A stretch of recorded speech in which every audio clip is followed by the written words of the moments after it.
ಇವತ್ತಿನ ವಿಶೇಷ ಒಂದು ಸಖತ್ ಕಾಂಬೋ ರೆಸಿಪಿ. ಹಳಸಿನಕಾಯಿ ಬಿರಿಯಾನಿ ಜೊತೆ ಹಳಸಿನಕಾಯಿ ಕಬಾಬ್.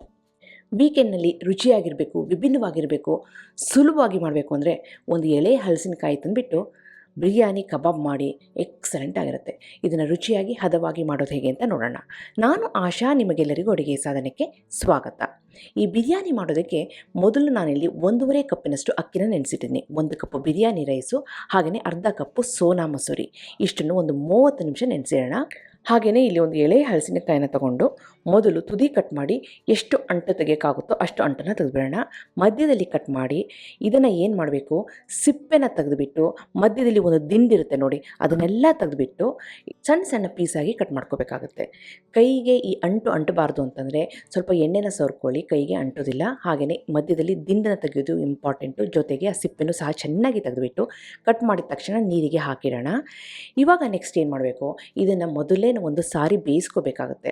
ಯಾಕೆ ಅಂದರೆ ಡೈರೆಕ್ಟಾಗಿ ಅಕ್ಕಿಗೆ ಹಾಕಿ ಬೇಯಿಸಿದರೆ ಈ ಹಳಸಿನಕಾಯಿ ಪೀಸಸ್ಸು ಬೇಯೋದಿಲ್ಲ. ಹಾಗಾಗಿ ಕುಕ್ಕರ್ಗೆ ಹಾಕಿ ಆ ಪೀಸಸ್ಗಳು ಮುಳುಗೋಷ್ಟು ನೀರನ್ನ ಸೇರಿಸಿ ಸ್ವಲ್ಪ ಉಪ್ಪನ್ನು ಸೇರಿಸ್ತಾ ಇದ್ದೀನಿ. 1 ಟೀ ಸ್ಪೂನಷ್ಟು ಕಲ್ಲುಪ್ಪನ್ನು ಸೇರಿಸಿ 1 ಚಿಟಿಕೆಯಷ್ಟು ಅರಿಶಿನ ಪುಡಿನ ಹಾಕಿ ಕುಕ್ಕರ್ ಮುಚ್ಚಳ ಮುಚ್ಚಿ ಹೈ ಫ್ಲೇಮಲ್ಲಿ 1 ವಿಸಲ್ ಕೂಗ್ಸೋಣ. 1 ವಿಸಲ್ ಕೂಗಿಸ್ಬಿಟ್ಟು ಲೋ ಫ್ಲೇಮ್ ಮಾಡಿಬಿಟ್ಟು ಒಂದು 2 ನಿಮಿಷ ಬಿಟ್ಬಿಟ್ಟು ಆಮೇಲೆ ಅವೆಲ್ಲ ನ್ಯಾಚುರಲ್ ಆಗಿ ರಿಲೀಸ್ ಆದಮೇಲೆ ಮುಚ್ಚಳ ತೆಗೆದ್ರೆ ಈ ಹಳಸಿನಕಾಯಿ ಪೀಸಸ್ಸು ಹದವಾಗಿ ಬೆಂದಿರುತ್ತೆ. ಓವರೆಗೂ ಬೇಯಬಾರ್ದು, ಹಾಗೆಯೇ ಬೇಯ್ದೇನೂ ಇರಬಾರ್ದು. ಈ ರೀತಿ ಸ್ಪೂನಲ್ಲಿ ತಗೊಂಡು ಇನ್ನೊಂದು ಸ್ಪೂನಲ್ಲಿ ಕಟ್ ಮಾಡಿದರೆ ಸುಲಭವಾಗಿ 2 ಪೀಸ್ ಆಗಬೇಕು. ಇದು ಹದವಾಗಿ ಬೆಂದಿದೆ ಅಂತ. ಇವಾಗ ಹಳಸಿನಕಾಯಿ ಪೀಸಸ್ನ ಬೇಯಿಸ್ಕೊಂಡು ರೆಡಿ ಮಾಡ್ಕೊಂಡಿದ್ದೀವಿ. ನೆಕ್ಸ್ಟ್ ಏನು ಮಾಡಬೇಕು, ನೀನೆಲ್ಲ ಸೋಸ್ಕೊಂಡು ಅಕಸ್ಮಾತ್ ದೊಡ್ಡ ದೊಡ್ಡ ಪೀಸಸ್ ಇದೆ ಅದು ಮತ್ತೆ ಕಟ್ ಮಾಡಿ ಈಕ್ವಲ್ ಆಗಿ ಪೀಸಸ್ಗಳನ್ನ ಮಾಡ್ಕೊಳ್ತಾ ಇದ್ದೀನಿ. ನಾವು ತೊಗೊಂಡಿರೋಂಥ ಹಳಸಿನಕಾಯಿ ಒಂದಲ್ವ, ಅದರಲ್ಲಿ ಅರ್ಧ ಭಾಗ ಕಬಾಬಿಗೆ ಇಟ್ಕೊಳ್ತಾ ಇದ್ದೀನಿ, ಇನ್ನು ಅರ್ಧ ಭಾಗ ಬಿರಿಯಾನಿಗೆ ಇಟ್ಕೊಳ್ತಾ ಇದ್ದೀನಿ. ಮೊದಲು ನಾವು ಕಬಾಬಿಗೆ ಹಿಟ್ಟನ್ನು ರೆಡಿ ಮಾಡ್ಕೊಳ್ಳೋಣ. ಅದಕ್ಕೋಸ್ಕರ 3 ಟೇಬಲ್ ಸ್ಪೂನಷ್ಟು ಅಕ್ಕಿ ಹಿಟ್ಟು, 6 ಟೇಬಲ್ ಸ್ಪೂನಷ್ಟು ಕಡಲೆ ಹಿಟ್ಟು, 3 ಟೇಬಲ್ ಸ್ಪೂನಷ್ಟು ಕಾರ್ನ್ಫ್ಲೋರ್ ಇದ್ದರೆ ಹಾಕಿ, ಇಲ್ಲಾಂದರೆ ಕಾರ್ನ್ಫ್ಲೋರ್ನ ಸ್ಕಿಪ್ ಮಾಡ್ಬೋದು. ಆಮೇಲೆ 1 ಟೇಬಲ್ ಸ್ಪೂನಷ್ಟು ಕೆಂಪು ಖಾರದ ಪುಡಿ, ಬ್ಲ್ಯಾಕ್ ಸಾಲ್ಟು, ಜೀರಿಗೆ ಪುಡಿ 1 ಟೀ ಸ್ಪೂನಷ್ಟು, ರುಚಿಗೆ ತಕ್ಕಷ್ಟು ಉಪ್ಪು, ಗರಂ ಮಸಾಲೆ 1 ಟೀ ಸ್ಪೂನು, ಹಾಗೆಯೇ 1/4 ಟೀ ಸ್ಪೂನಷ್ಟು ಅರಿಶಿನ ಪುಡಿ. ಇಷ್ಟು ಪುಡಿಗಳನ್ನ ಹಾಕಿ 1 ಟೀ ಸ್ಪೂನಷ್ಟು ಶುಂಠಿ ಬೆಳ್ಳುಳ್ಳಿ ಪೇಸ್ಟನ್ನ ಸೇರಿಸಿ ಎಷ್ಟು ನೀರು ಬೇಕೋ ಅಷ್ಟನ್ನು ನೀರು ಸೇರಿಸ್ಕೊಂಡು ಇದನ್ನು ಸ್ವಲ್ಪ ಗಟ್ಟಿಯಾಗಿ ಕಲಿಸ್ಕೋಬೇಕಾಗುತ್ತೆ. ಬಜ್ಜಿ ಹಿಟ್ಟಿನಷ್ಟು ತೆಳ್ಳಗಿರಬಾರ್ದು, ಸ್ವಲ್ಪ ಗಟ್ಟಿಯಾಗಿರಬೇಕು. ಅಂದರೆ ನಾವು ಮಾಮೂಲಿ ಗೋಬಿ 65 ಎಲ್ಲ ಮಾಡ್ತೀವಲ್ಲ ನೋಡಿ, ಆ ಹದದಲ್ಲಿ ಇದ್ದರೆ ತುಂಬಾ ಚೆನ್ನಾಗಿ ಬರುತ್ತೆ. ಇವಾಗ ಗಟ್ಟಿಯಾಗಿ ಹಿಟ್ಟನ್ನು ರೆಡಿ ಮಾಡಿಕೊಂಡು ಅದಕ್ಕೆ ಬೇಯಿಸಿರೋ ಅಂಥ ಹಳಸಿನಕಾಯಿ ಪೀಸಸ್ನ ಸೇರಿಸಿ ಚೆನ್ನಾಗಿ ಮಿಕ್ಸ್ ಮಾಡ್ತಾ ಇದ್ದೀನಿ. ಹಿಟ್ಟು ಹಳಸಿನಕಾಯಿ ಪೀಸಸ್ಸು ಸಮ ಪ್ರಮಾಣದಲ್ಲಿ ಇರಬೇಕು. ಹಿಟ್ಟು ಜಾಸ್ತಿ ಇದ್ದರೆ ಒಂಥರ ಬಜ್ಜಿ ಥರ ಹೋಗ್ಬಿಡುತ್ತೆ. ಹಾಗಾಗಿ ಸಮ ಪ್ರಮಾಣವಾಗಿ ಚೆನ್ನಾಗಿ ಕೋಟಾಗಿರಬೇಕು ಈ ಪೀಸಸ್ಸು. ಇವಾಗ ನೆಕ್ಸ್ಟ್ ಸ್ವಲ್ಪ ಕರಿಬೇವಿನ ಎಲೆನ ಹಾಕ್ತಾಯಿದ್ದೀನಿ. ಹಾಗೆಯೇ ಒಂದು 7ರಿಂದ 8 ಹಸಿಮೆಣಸಿನ್ಕಾಯಿನ ಮಧ್ಯದಲ್ಲಿ ಸೀಳಿ ಸೇರಿಸ್ಕೊಳ್ಳಿ. ಹಸಿಮೆಣಸಿನ್ಕಾಯಿನ ಉಂಡುಂಡೆ ಹಾಕಿದರೆ ಎಣ್ಣೆಗೆ ಹಾಕಿದ ತಕ್ಷಣ ಸಿಡಿಯುತ್ತೆ. ಎಲ್ಲ ಚೆನ್ನಾಗಿ ಮಿಕ್ಸ್ ಮಾಡಾಯಿತು. 20 ನಿಮಿಷ ಹಾಗೆ ಬಿಡೋಣ. ಇವತ್ತು ನಾನು ಬಿರಿಯಾನಿನ ಅಗಾರೋ ಅವರ ಈ ಟೋಪ್ನಲ್ಲಿ ಮಾಡ್ತಾಯಿದ್ದೀನಿ. 24 ಸೆಂಟಿಮೀಟರು, 4.5 ಲೀಟ್ರ್ ಹಿಡಿಯುತ್ತೆ. ತುಂಬಾ ಹೆವಿಯಾಗಿದೆ. ಬಿರಿಯಾನಿ ಮಾಡೋಕ್ಕಂತೂ ಎಕ್ಸಲೆಂಟ್ ಆಗಿರುತ್ತೆ. ಇವಾಗ ಮೊದಲು ಏನು ಮಾಡಬೇಕು, ಒಂದು 3 ಟೇಬಲ್ ಸ್ಪೂನಷ್ಟು ಎಣ್ಣೆನ ಸೇರಿಸಿ ಆ ಎಣ್ಣೆಗೆ 2 ಈರುಳ್ಳಿ, 2 ಟೊಮೆಟೊ ಹಣ್ಣನ್ನು ದಪ್ಪ ದಪ್ಪವಾಗಿ ಕಟ್ ಮಾಡಿಕೊಂಡು ಬಾಡಿಸ್ಕೊಳ್ತಾ ಇದ್ದೀನಿ. ಇದನ್ನು ಏನು ಮಾಡ್ತಾಯಿದ್ದೀನಿ ಅಂದರೆ ಇವತ್ತು ಬಿರಿಯಾನಿಗೆ ಒಂದು ಮಸಾಲೆ ರುಬ್ಕೊಳ್ತಾ ಇದ್ದೀನಿ. ಎಕ್ಸಲೆಂಟಾಗಿ ಬರುತ್ತೆ ಬಿರಿಯಾನಿ ಈ ರೀತಿ ಮಾಡಿದರೆ. ಆಮೇಲೆ ಬ್ಯಾಡಗಿ ಮೆಣಸಿನ್ಕಾಯಿ 5, ಗುಂಟೂರು ಮೆಣಸಿನ್ಕಾಯಿ 3, ಚಕ್ಕೆ, ಲವಂಗ, ಜಾವಿತ್ರಿ, ಹಾಗೆ ಪಲಾವ್ ಮೊಗ್ಗು, ನಿಮ್ಮ ಮನೇಲಿ ಏನು ಡ್ರೈ ಮಸಾಲೆ ಇದೆ ಅದನ್ನು ಹಾಕ್ಕೊಂಡು ಚೆನ್ನಾಗಿ ಹುರ್ಕೊಳ್ತಾ ಇದ್ದೀನಿ. ಆಮೇಲೆ ಏನು ಮಾಡ್ತಾಯಿದ್ದೀನಿ ಅಂದರೆ 1 ಟೇಬಲ್ ಸ್ಪೂನಷ್ಟು ಧನಿಯಾ ಬೀಜ, ಅರ್ಧ ಟೇಬಲ್ ಸ್ಪೂನಷ್ಟು ಜೀರಿಗೆನ ಹಾಕಿ ಅದನ್ನು ಸಹ ಚೆನ್ನಾಗಿ ಬಾಡಿಸ್ಕೊಳ್ತಾ ಇದ್ದೀನಿ. ಕೊನೆಗೆ ನಾನಿಲ್ಲಿ 1 ಟೀ ಸ್ಪೂನಷ್ಟು ಶುಂಠಿ ಬೆಳ್ಳುಳ್ಳಿ ಪೇಸ್ಟನ್ನ ಸೇರಿಸಿ ಲೈಟಾಗಿ ಬಾಡಿಸ್ಬಿಟ್ಟು ಇದನ್ನು ಏನು ಮಾಡಬೇಕು, ಮಿಕ್ಸಿ ಜಾರಿಗೆ ಹಾಕ್ಕೊಂಡು ರುಬ್ಕೋಬೇಕಾಗುತ್ತೆ. ಚೆನ್ನಾಗಿ ಆರಲಿ, ಅದಾದಮೇಲೆ ರುಬ್ಕೊಳ್ಳೋಣ. ಈ ರೀತಿ ನಾವು ಮಸಾಲೆನ ರುಬ್ಬಿ ಬಿರಿಯಾನಿ ಮಾಡಿದ್ರೆ ಒಂದು ಎಕ್ಸಲೆಂಟ್ ಟೇಸ್ಟ್ ಬರುತ್ತೆ. ಬರೀ ಪುಡಿಗಳನ್ನ ಹಾಕಿ ಮಾಡೋದ್ರ ಬದಲು ಈ ರೀತಿ ರುಬ್ಬಿ ಮಾಡಿ ನಿಮಗೆ ಗೊತ್ತಾಗುತ್ತೆ, ತುಂಬಾ ಚೆನ್ನಾಗಿರುತ್ತೆ. ಈಗ ಮಿಕ್ಸಿ ಜಾರಿಗೆ ಹಾಕಿ ಸ್ವಲ್ಪ ನೀರನ್ನ ಸೇರಿಸಿ ನೈಸಾಗಿ ಪೇಸ್ಟ್ ಮಾಡ್ಕೊಂಡು ರೆಡಿ ಮಾಡ್ಕೊಂಡಿದ್ದೀನಿ. ಅದನ್ನು ಸೈಡಿಗೆ ಇಡೋಣ. ಈಗ ಅದೇ ಪಾತ್ರೆಗೆ 2 ಟೇಬಲ್ ಸ್ಪೂನಷ್ಟು ಎಣ್ಣೆ, ಜೀರಿಗೆ, 1 ಪಲಾವ್ ಎಲೆನ ಸೇರಿಸಿದ್ದೀನಿ. ಆಮೇಲೆ ಇವಾಗ ಒಂದೇ ಒಂದು ಈರುಳ್ಳಿನ ಸಣ್ಣ ಸಣ್ಣದಾಗಿ ಕಟ್ ಮಾಡಿಕೊಂಡು ಅದನ್ನು ಸಹ ಸೇರಿಸ್ಕೊಳ್ತಾ ಇದ್ದೀನಿ. ಈರುಳ್ಳಿ ಸ್ವಲ್ಪ ಬಾಡಿದೆ ಅಂದಾಗ ಅದಕ್ಕೆ 1 ಟೊಮೆಟೊ ಹಣ್ಣನ್ನ ಸಣ್ಣದಾಗಿ ಕತ್ತರಿಸ್ಕೊಂಡು ಸೇರಿಸ್ಕೊಳ್ತಾ ಇದ್ದೀನಿ. ಈರುಳ್ಳಿ ಟೊಮೆಟೊನ ರುಬ್ಬಕ್ಕೂ ಸೇರಿಸಿದ್ದೀವಿ, ಹಾಗಾಗಿ ಇಲ್ಲಿ ಸ್ವಲ್ಪ ಮಾತ್ರ ಸೇರಿಸ್ತಾ ಇದ್ದೀನಿ. ಇದೆಲ್ಲ ಆದಮೇಲೆ ನಾವು ಬೇಯಿಸ್ಕೊಂಡಿರೋ ಅಂತಹ ಆ ಹಳಸಿನಕಾಯಿ ಪೀಸನ್ನು ಸೇರಿಸಿ ಲೈಟಾಗಿ ಮಿಕ್ಸ್ ಮಾಡ್ತಾಯಿದ್ದೀನಿ.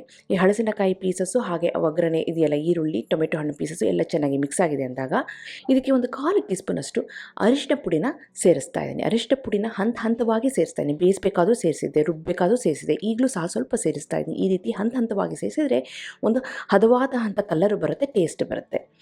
ನೆಕ್ಸ್ಟ್ ನಾವು ಏನು ಮಾಡಬೇಕು ಅಂದರೆ ನಾವು ರುಬ್ಬಿದ್ವಂತಹ ಮಸಾಲೆನ ಸೇರಿಸಬೇಕಾಗುತ್ತೆ. ಈರುಳ್ಳಿ, ಟೊಮೆಟೊ ಹಣ್ಣು, ಮಸಾಲೆ ಎಲ್ಲ ಸೇರಿಸಿ ರುಬ್ಬಿದ್ವಲ್ಲ, ಆ ಮಸಾಲೆನ ಹಾಕಿ ಈ ಹಲಸಿನಕಾಯಿ ಪೀಸಸೊಂದಿಗೆ ಚೆನ್ನಾಗಿ ಬಾಡಿಸ್ಕೊಳ್ಳೋಣ.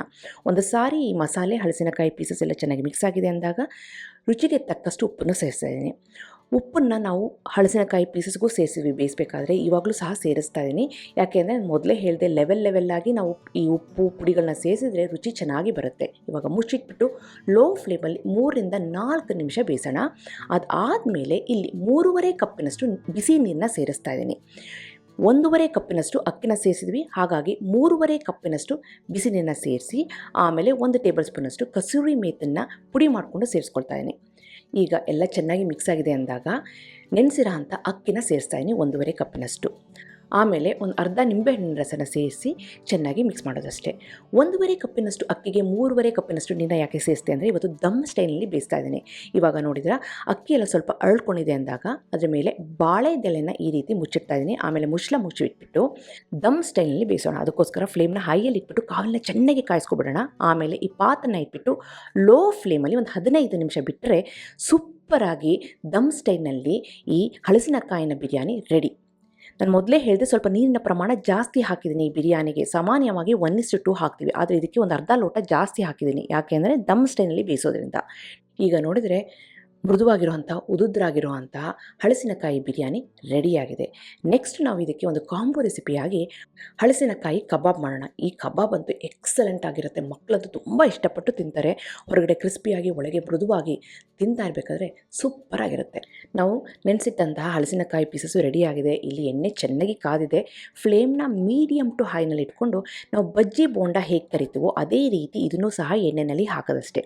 ನಾನು ಮೊದಲೇ ಹೇಳಿದೆ ಹಸಿಮೆಣಸಿನ್ಕಾಯಿನ ಸೀಳಿ ಹಾಕಿ ಇಲ್ಲಾಂದರೆ ಎಣ್ಣೆಯಲ್ಲಿ ಸಿಡ್ದುಬಿಡುತ್ತೆ ಅಂತ. ಇವಾಗ ನಾವು ಹಾಕಿರೋ ಅಂಥ ಹಲಸಿನಕಾಯಿ ಪೀಸಸ್ನ ಎಣ್ಣೆಯಲ್ಲಿ ಚೆನ್ನಾಗಿ ಬೇಯಿಸ್ಕೊಳ್ಳೋಣ. ಫ್ಲೇಮ್ನ ಮೀಡಿಯಮ್ ಟು ಹೈನಲ್ಲಿ ಇಟ್ಕೊಳ್ಳಿ. ಯಾಕೆಂದರೆ ಹಲಸಿನಕಾಯಿ ಮೊದಲೇ ಬೆಂದಿದೆ. ಹೊರಗಡೆ ಇರೋಂಥ ಕೋಟಿಂಗ್ ಮಾತ್ರ ಚೆನ್ನಾಗಿ ಬೆಂದುಬಿಟ್ಟು ಕ್ರಿಸ್ಪಿ ಆಗಬೇಕು.